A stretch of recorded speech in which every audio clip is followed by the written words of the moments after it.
A conversa de redação, que tem a participação dos jornalistas Marcelo da Fonseca, Edilene Lopes, William Travassos e a economista Rita Mundim. Vamos aqui aos nossos temas de hoje. Depois da avalanche de fake news em torno do Pix, o governo federal acusa e recua, e decide revogar a medida da Receita Federal que previa o monitoramento de transações financeiras. A Polícia Federal deve abrir um inquérito para investigar as informações falsas sobre o Pix. Eu começo com você, Rita Mundim. Bom dia. Bom dia, Kátia. Olha, o que aconteceu, na verdade, é que o vídeo do Nicolas Ferreira, ele foi feito de uma forma muito clara e muito cirúrgica, mostrando os efeitos dessa medida na economia informal. E nós somos o país onde a economia informal é muito grande. Então, aquele que não tem como comprovar a renda, que faz um bico, que não emite uma nota fiscal, e aí a gente está falando tanto do ponto de vista da pessoa física, que transaciona e pode transacionar acima de R$5.000, como da pessoa jurídica acima de R$15.000, eles seriam chamados pela Receita Federal e sim, aí sim, tributados, eles cairiam na malha fina. Então, essa foi a interpretação que o vídeo do Nicolas mostrou para grande parte da população brasileira que trabalha na informalidade. Daí essa repercussão. Então essa é a minha análise.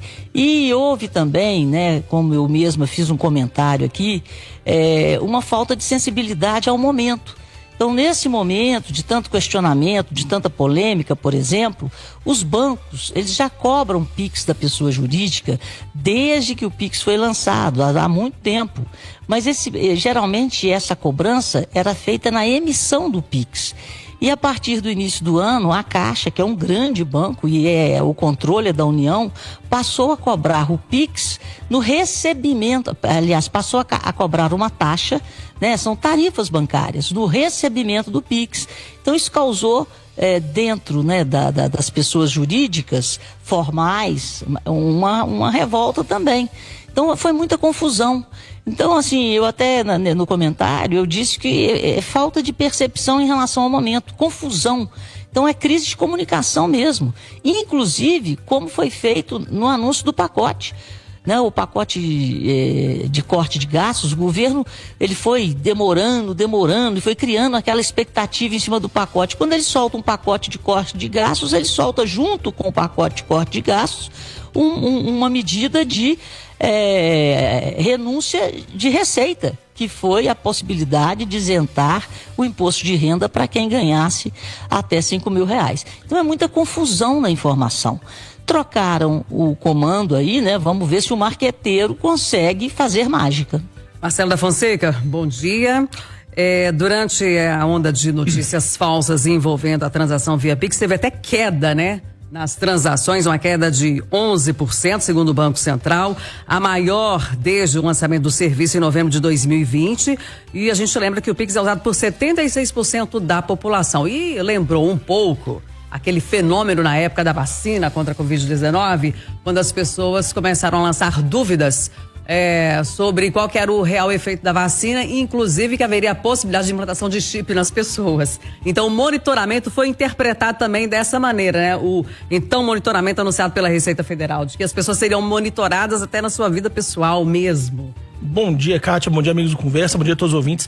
Kátia, eu acho que o que essa crise toda, o que essa movimentação que aconteceu escancara é a falta de credibilidade que o governo Lula tem. A falta de credibilidade, inclusive, que a equipe econômica do Lula tem. Porque o que as pessoas começaram a pensar é o seguinte: será que o governo está falando a verdade ou está falando a mentira? E aí começa a lembrar de outros casos, O governo que no início anunciou que ia taxar as blusinhas lá da Shein, da Shopee, depois desmentiram, não vamos taxar. E aí, no fim das contas, voltaram a taxar. E hoje, a população paga um pouco mais caro. Aquele mesmo governo, que anunciou no fim do ano, a isenção do imposto de renda vai ser a partir de 5 mil. E depois a gente foi entender, não é em 2025. Isso, na verdade, é para 2026, ainda vai ser discutido com o Congresso. Então, que credibilidade esse governo tem? O mesmo governo que chegou falando que ia quebrar todos os sigilos de 100 anos, O governo falou que essa medida não ia acontecer no governo Lula e, de repente, o que a gente tá vendo vários pedidos de informação não sendo respondidos e o governo, né, colocando o sigilo de 100 anos. Então, essa história toda, o que para mim ficou muito claro, além da bateção de cabeça na comunicação, é que o governo Lula não tem credibilidade. Ele anunciou uma medida que a gente fica até confuso, porque agora estão falando que na prática não ia mudar nada. Mas, poxa, se não ia mudar nada, por que anunciou isso? Qual foi essa mudança que ia valer a partir do primeiro dia, que o governo considerou necessária e que na prática não ia mudar nada? Mas além dessa bateção de cabeça, é a falta de credibilidade. E fica a pergunta também, por que revogou? E por que agora voltou atrás? Agora, as pessoas não acreditam no governo. E aí, você tem um problema gigante, porque, né, a gente precisa acreditar que nossos representantes estão, né, fazendo medidas, tomando ações para melhorar a vida das pessoas. Pelo que parece, a população não acredita no governo Lula. Ô, William Travassos, pois não, Rita? E reforçar o ponto do Marcelo, porque o governo, além de revogar, ele lançou uma medida provisória para poder ter credibilidade que ele estava revogando. Passando a palavra aqui agora para o William Travassos. Ô, William, e em meio a essa falta de credibilidade exposta, né, que o Marcelo da Fonseca citou aqui, há umas correntes que estão interpretando este momento também como uma vitória da direita nas redes sociais e que derrotou o governo aí nesse imbróglio envolvendo a taxação ou não do Pix. Bom dia, Kátia Pereira. Bom dia a turma da bancada, o ouvinte da Itatiaia. Eu acho que não é uma vitória da direita. Na verdade, é uma vitória da democracia. Quando você volta no tempo e vai lá em 2005, né, você tinha um outro tipo de mecanismo para negociar com o Congresso.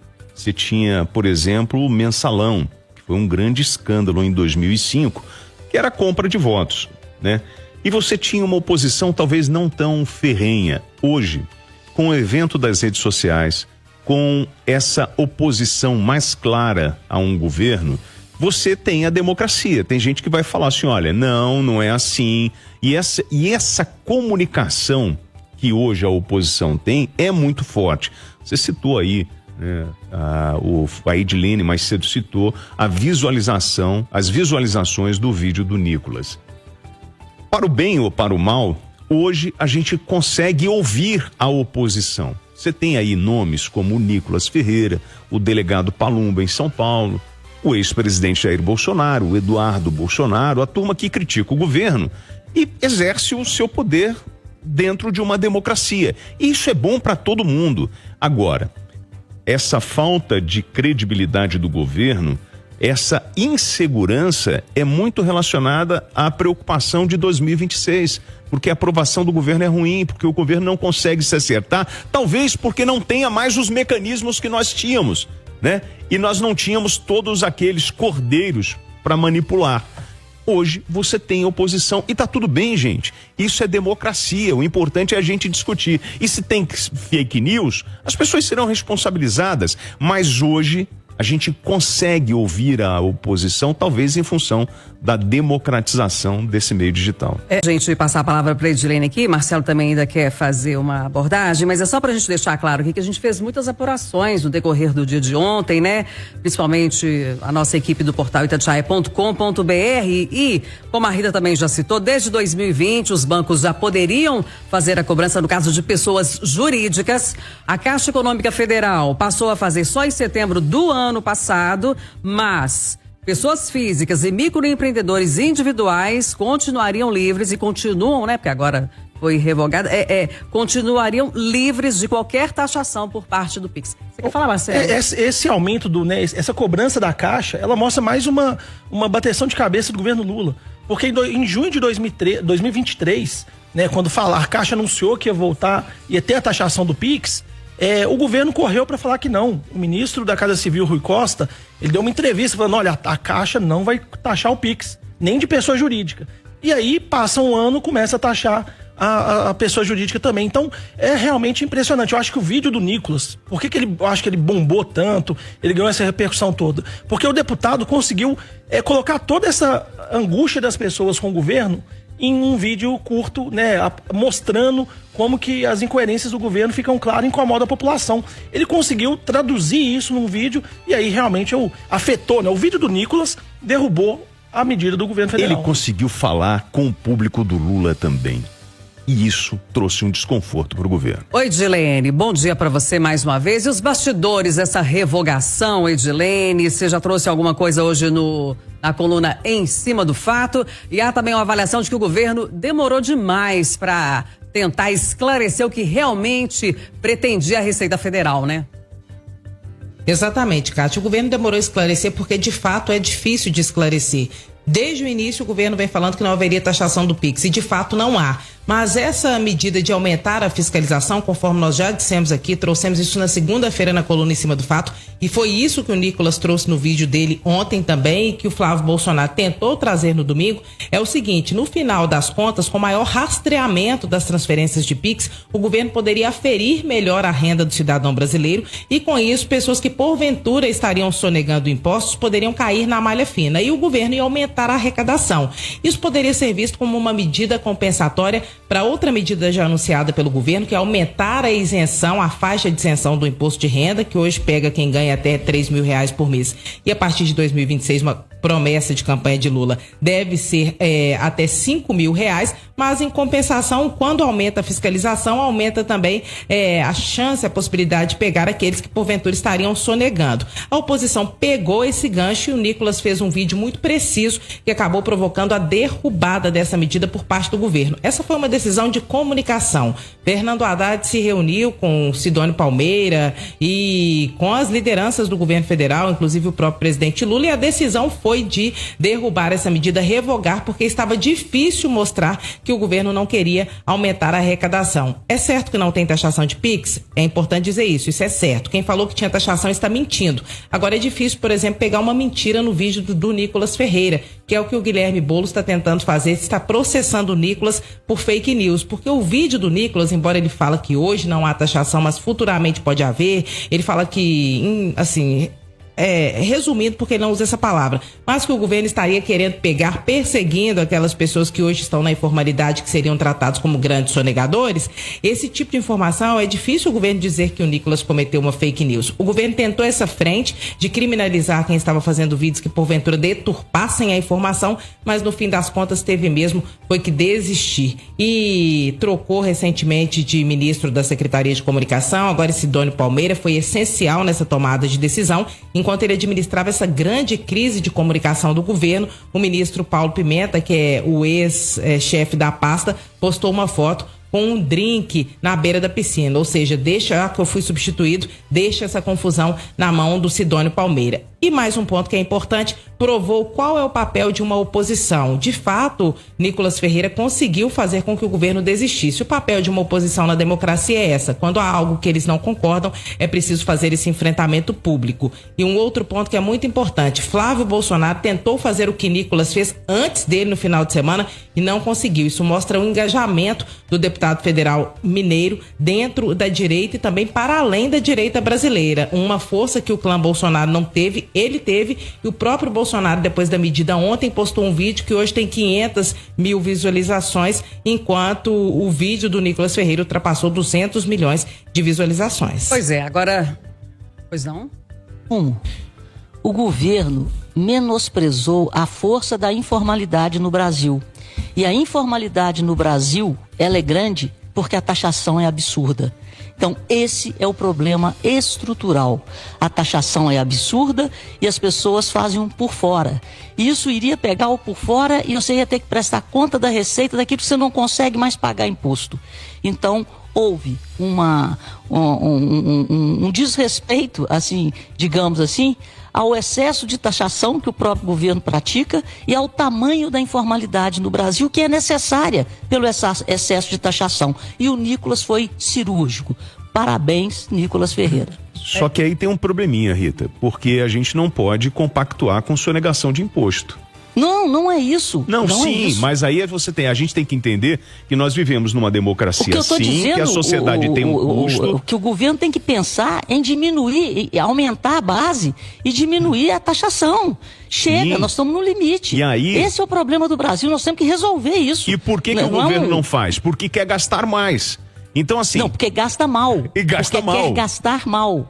Sim. E porque o governo não tem a mesma capacidade tecnológica de mostrar seus gastos como ele tem de nos tributar. Mas aí fica uma outra dúvida. O assunto ele é complicado, porque as dúvidas continuam. O monitoramento ele não ia alcançar, aliás, a taxação, ela não ia alcançar pessoas físicas e microempreendedores individuais, né, Rita? Então, não, Kátia. Você seria chamado na Receita, você cairia na malha fina. Se você não tivesse com renda, porque você faz a sua declaração. Se você faz a sua declaração ou não faz e excede nos seus PIX, a Receita vai lá e fala, vem cá, meu amigo, de onde que saiu esse dinheiro? E aí te cobra o imposto. O Sidônio Palmeira vai ter... O PIX não seria taxado ou tributado, nem as empresas e nem as pessoas na fonte, no PIX, mas na prestação de contas junto à Receita de uma renda não declarada. O Sidônio Palmeira vai ter muita dor de cabeça ainda, Eu sei que se eu fosse o Sidônio, se eu fosse o Boulos, deputado do PT, deixa essa pra lá, vocês perderam.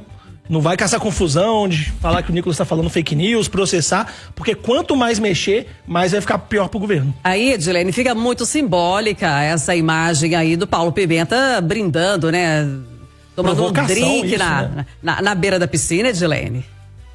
Pois é, a missão do Sidônio Palmeira é uma missão muito difícil. O governo tem que ampliar a comunicação dos atos que acha que não está fazendo e tentar, na base ali, na hora de tomar decisões, ouvir também o ministro da Secretaria de Comunicação, porque muita coisa é isso. Então é fundamental que ele participe das decisões do governo. Porque, por exemplo, se não tivesse optado por publicar essa medida, essa instrução normativa da Receita, essa confusão toda não tinha sido feita. Ou se tivesse feito isso em outro momento, com mais transparência, o andar da carruagem seria outro e o governo não sairia com a imagem de derrotado pela oposição. Inclusive, o Sidônio, o governo tem que gastar menos e gastar com qualidade, para que as pessoas reconheçam que o governo tem gestão. Inclusive, Edilene, o Sidônio, você tem essa informação aí, ele vai coordenar também as assessorias dos ministérios, né? Para que não haja tanto ruído em informações, principalmente aquelas que atingem o cidadão comum.